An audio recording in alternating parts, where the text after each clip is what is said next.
you've used the term global jihadist movement and thus identified the global jihadist movement as the focus of America's fight against terrorism. Isn't it a fact that the global jihadist movement is very closely linked to the teachings of Wahhabism? Yes or no? Yeah, I would say they draw inspiration in a perverted sense, but yes, I would say, and Robert may want to elaborate on that. But the two big global jihadists are Al-Qaeda and ISIL. And they draw their inspiration from the Wahhabi strain of Islam, isn't that correct? Yes. And the Wahhabism is a 18th century offshoot of Sunni Islam, which began in the land that has come to be known as Saudi Arabia. Isn't that correct? Yes.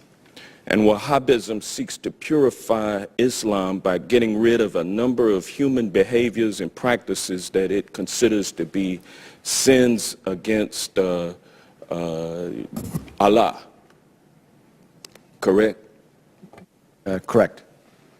And Wahhabism is a strict, fundamentalist, highly intolerant strain of Islam.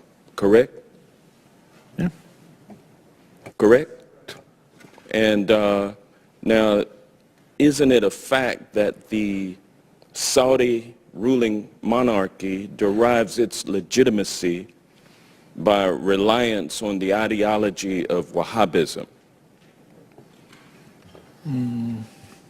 You want to?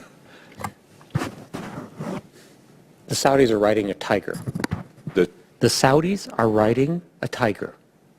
So if you will answer what the I'm question, saying, isn't it a fact? No, I wouldn't put it that way. I would say it's not a fact that they depend solely on Wahhabism for their legitimacy. They derive legitimacy from a variety of things. One of them is Wahhabism, but it is not the only one. Well, is it fair to say that Wahhabism is the state-sponsored religion of Saudi Arabia?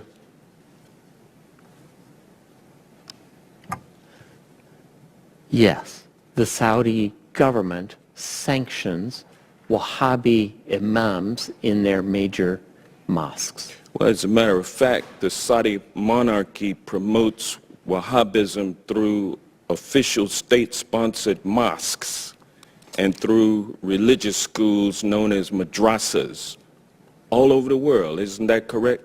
Yes. Yes. And isn't it true that the Saudi government promotes Wahhabism throughout the world based on its oil and gas revenue? Absolutely, the government's revenues, directly or indirectly, help the proselytizing that you mentioned. And the Wahhabism ideology lines up with the ideology of ISIL. Isn't that correct? I would say no. For example, the Wahhabis in Saudi Arabia, the official ones, do not kill Shia. They persecute them. They do not have equal rights.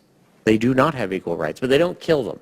However, a Shia in Mosul or a Shia in Raqqa is liable to be killed. Well, yeah, but it's true, though, that the ideology of ISIL lines up with Wahhabism. I would say it's a starting point, and then the Islamic State has taken it several steps farther. Yes. And is it fair to say that Saudi support for the teachings of Wahhabism create fertile ground for ISIL recruitment efforts? I think Saudi promotion of Wahhabism is absolutely a problem in terms of Islamic State recruitment.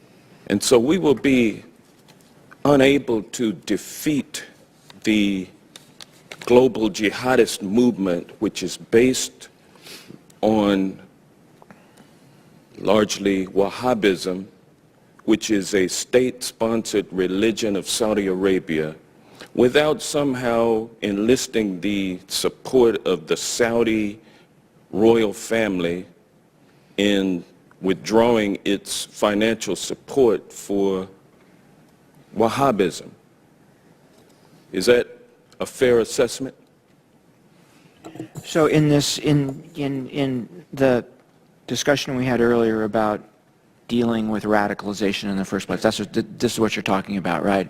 I think Saudi Arabia is a center of where that needs to take place. So there needs to be a discussion with the Saudis about their support for Wahhabism and how it should be treated and how they should think about it. So absolutely right. What was the latest amount of arms that we sold to Saudi Arabia? The latest shipment, I think it was what, $100 million worth of arms? Well, there's support for the campaign in Yemen, but the arms sales that occur periodically are in the billions of dollars. Thank you, and I yield back. لمزيد من التواصل مع قناة شؤون عربية يرجى الاشتراك ومتابعة الحسابات التالية: تابعونا على موقع تويتر، اشترك الآن في قناة اليوتيوب، تابعونا على الفيسبوك، تابعونا على جوجل بلس، تابعونا على انستغرام. بادر بالاشتراك في هذه المواقع كي تحصل على كل جديد. وشكرا لمتابعتكم قناة شؤون عربية.